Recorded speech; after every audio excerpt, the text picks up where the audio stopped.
আজকের অনুগল্প অমর রহে। রচয়িতা শক্তি পুরকাইত। হাবিবপুর গ্রামের মাঠ পেরোলে দেখা যায় দক্ষিণা বাতাসে খপ খপ করে উড়ে চলেছে একটা দীর্ঘ পতাকা। তার নিচে ইট দিয়ে গাঁথা শহীদ বেদি। তাতে জলজল করছে লেখাটা, শহীদ পলাশ মণ্ডল অমর রহে। সরকার প্রতিশ্রুতি দিয়েছে ওদের পরিবারের পাশে দাঁড়াবে, স্ত্রীকে চাকরি দেবে।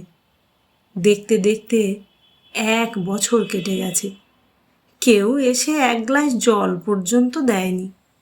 বাবা হারানো ছোট ছোট 2 ছেলের মুখ চেয়ে মিনতি পরের বাড়িতে রান্নার কাজ করে বেড়ায়। আজ এই অঞ্চলের প্রধান হায়দার আলী আসবেন শহীদ বেদিতে মালা দিতে। মিনতি জানলা খুলতেই দেখতে পেল বিশাল দীর্ঘ একটা মিছিল। সে দেখল ওটা মিছিল নয়, 1 বছর আগে খুন হয়ে যাওয়া রক্তাক্ত তার স্বামীর সব দেহ। মিনতির 2 চোখ বেয়ে নেমে এলো ফোঁটা ফোঁটা অশ্রু। দূর থেকে শুনতে পেল কে যেন স্লোগান দিয়ে